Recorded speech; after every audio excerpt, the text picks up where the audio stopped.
कहानी की शुरुआत होती है एक सुनसान रेगिस्तान को दिखाते हुए, जहां पर एक छोटा बच्चा अकेला यहाँ से वहां घूम रहा था, जो कि एक बहुत अजीब बात थी।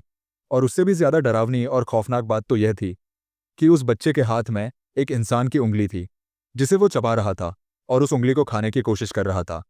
इसके कुछ टाइम बाद हम विंडम नाम के एक आदमी को देखते हैं, जो कि एक प्रोफेशनल फोटोग्राफर होता है और इस रेगिस्तान में सन एक्लिप्स की अच्छी अच्छी तस्वीरें को अपने कैमरे में कैद करने के लिए आया था। शाम तक वह उन सारी फोटोज क्लिक कर लेता है और अपना सामान पैक करके इस रेगिस्तान से जाने लगता है।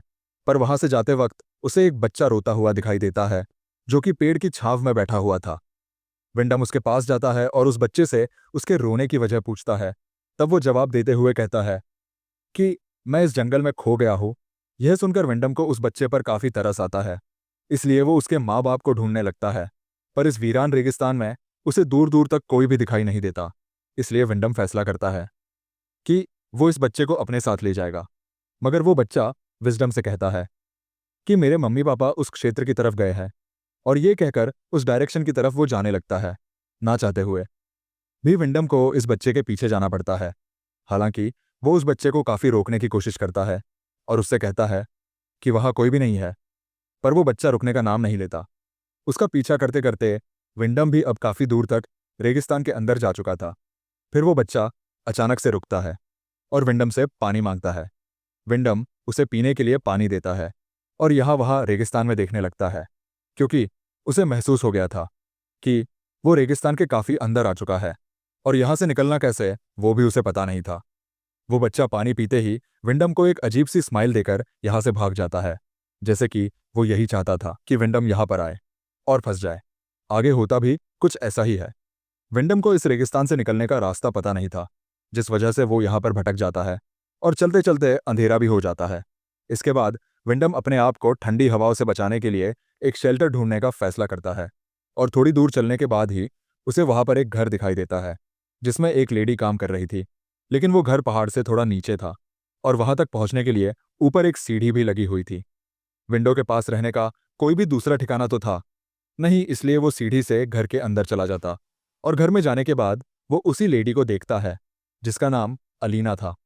अलीना थोड़ी अजीब होती है, क्योंकि वो विजडम को अपने घर में देखने के बाद भी कोई रिएक्ट नहीं करती और ना ही उससे कुछ पूछती है। पर अलीना को अपने बारे में बताते हुए कहता है कि मैं रास्ता भटक गया हूँ, मेरे पास रहने के लिए कोई दूसरा ठिकाना नहीं है। ये सुनने के बाद भी अलीना उसे कोई जवाब नहीं देती और थोड़ी देर बाद विंडो से कहती है कि अंदर आ जाओ और खाना खा लो। विंडम को यह सुनकर थोड़ा अजीब लगता है, पर ठंड से बचने के लिए वो अंदर आ जाता है और खाना खाने के लिए बैठ जाता है। हालांकि वो खाना नहीं खाता और फिर अलीना उसे रात में यहीं रुकने के लिए कहती है और उसे एक रूम भी दे देती है, जहां विंडम अलीना को कपड़े बदलते हुए देखता है और फिर सो जाता है। अगले दिन विंडम यहां से निकलने के लिए दोबारा उसी सीढ़ी के पास जाता है और उसे पता चलता है कि कल रात जिस सीढ़ी से वह इस घर में आया था, आज वह यहाँ नहीं है। यानी कि सीढ़ी अब गायब हो चुकी है और अब जिस जगह पर खड़ा हुआ है वह जगह चारों तरफ से ऊंचे ऊंचे चट्टानों से घिरी हुई है, जहां से बिना सीढ़ी के निकलना नामुमकिन था। इसलिए वह परेशान होकर अलीना के पास जाता है और उससे पूछता है कि कल जो सीढ़ी यहाँ थी वह कहाँ है। इस पर अलीना जवाब देते हुए कहती है कि उन लोगों ने सीढ़ी को तुम्हारे यहाँ आने के बाद हटा दिया होगा। ये सुनते ही अलीना से पूछता है कि कौन लोग, जिस पर अलीना कुछ भी जवाब नहीं देती और अपने काम में लग जाती है। आगे हम देखते हैं कि विंडम अब यहाँ से निकलने की कोशिश कर रहा है और उसके हाथ में एक क्लाइंबिंग हैमर है, जिसके जरिए वो चट्टान पर चढ़ता है और चढ़ते चढ़ते काफी थक भी जाता है। इसलिए वो एक जगह लेटकर थोड़ा आराम करता है कि तभी उसे कुछ बच्चों के हंसने की आवाज सुनाई देती है और अचानक से एक बकरे का कटा हुआ सर नीचे आकर गिरता है, जिसे देखते ही विंडम का पैर फिसल जाता है और वो चट्टान से गिरकर बेहोश हो जाता है। और रात में जब विंडम को होश जाता है तो वो देखता है कि उसका जो हथौड़ा था, जिसके जरिए वो चट्टान पर चढ़ने की कोशिश कर रहा था, भी उसके पैर में लगा हुआ है, जिस वजह से उसके पैर में बहुत दर्द होता है और वो दर्द की वजह से चीखने चिल्लाने लगता है। विंडम के चीखने की आवाज सुनकर अलीना वहां पर आ जाती है और उसे अपने साथ घर के अंदर ले जाती है। विंडम पूरी रात यही सोचते हुए गुजार देता है कि आखिर वो कौन है जो उसे यहां से जाने नहीं दे रहा है। विंडम ये बात अलीना से पूछता है लेकिन वो उसे फिर से कोई जवाब नहीं देती। विंडम जब थोड़ा ठीक हो जाता है तो वो दोबारा इस जगह से निकलने की कोशिश करता है और उसे चट्टान पर एक लड़का दिखाई देता है, जिसे देखते ही विंडम उससे हेल्प मांगते हुए एक रस्सी लाने को कहता है।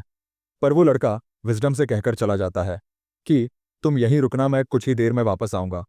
इसके बाद हम देखते हैं कि लड़का वापस आ गया है और उसके हाथ में एक रस्सी भी है, जिसे वो ऊपर लगे पत्थर से बांधकर नीचे फेंक देता है और शाम को उसे रस्सी के सहारे ऊपर आने के लिए कहता है।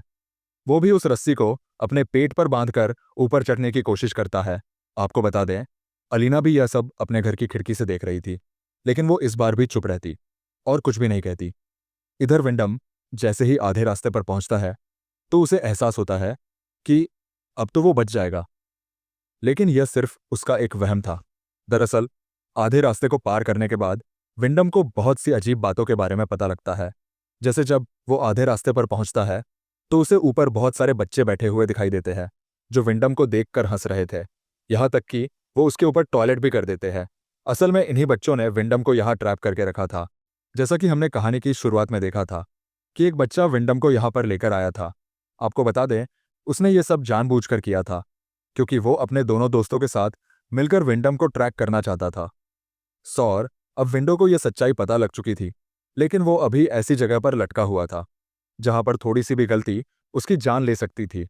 पर वो बच्चे विंडम को परेशान करने के लिए उसे रस्सी को जोर जोर से हिलाते हैं, जिससे हवा में झूलने लगता है और फिर वो अलीना से हेल्प मांगता है, जिसके बाद अलीना यह सब रुकवा देती है। लेकिन तब तक विंडम का सर एक चट्टान से टकरा जाता और वो बेहोश हो जाता है।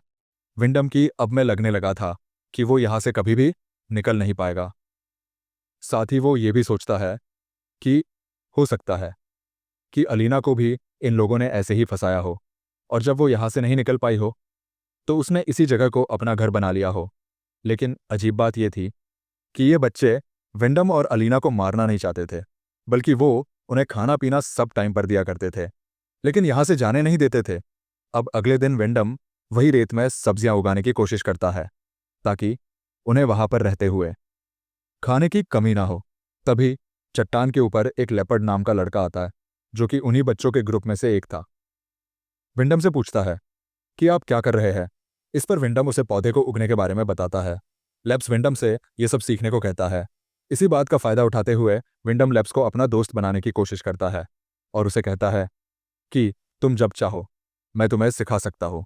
जिसके बाद लेपर्ड चॉकलेट फेंक कर वहां से चला जाता है और फिर वही मिट्टी में विंडम को एक रिंग और एक कार की चाबी मिलती है, जो कि इस बात का सबूत थी कि यहाँ उससे पहले भी कई लोग आ चुके हैं।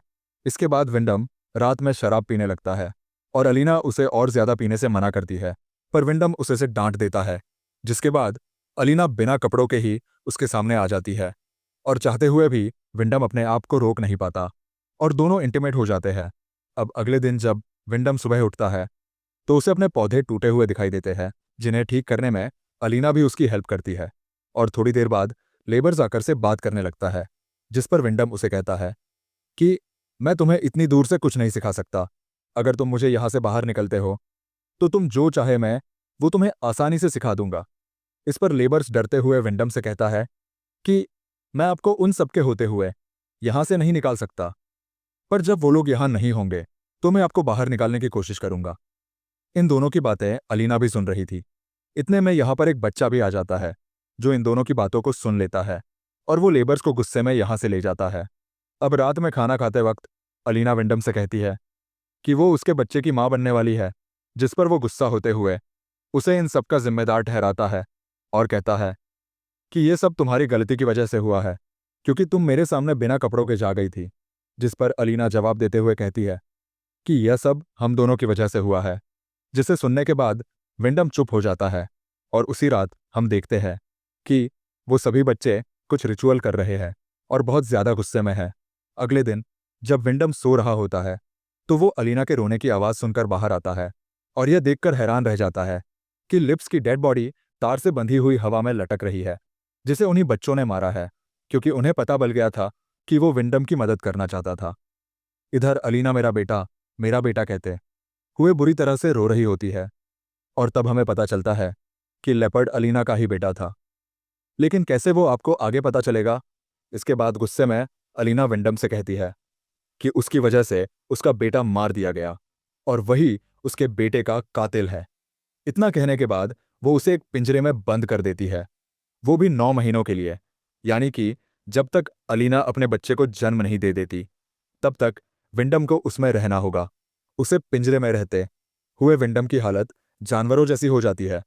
हालांकि अलीना उसे खाने पीने को देती है, लेकिन उससे ज्यादा मतलब नहीं रखती, जबकि वो उसके बच्चे का बाप था। एक दिन विंडम चट्टान पर एक लड़की को खड़ा हुआ देखता है और उसे हेल्प मांगने की कोशिश करता है, लेकिन तभी वो बच्चे आकर उस लड़की को भी मार देते हैं। उसके बाद अलीना खाना लेकर विंडम के पास जाती है और वो उससे कहता है कि तुम ये सब क्यों कर रही हो? या तो तुम मुझे आज़ाद कर दो या फिर तुम मुझे मार दो। साथ ही वो ये भी कहता है कि मैं तुम्हारे बच्चे का बाप हूं। इस पर अलीना सिर्फ इतना कहती है कि तुम तो एक बेज हो, और फिर वो वहां से चली जाती है। फिर अगले दिन उसके पेट में दर्द शुरू हो जाता है, जिस वजह से वो विंडम को आज़ाद कर उससे हेल्प मांगती है।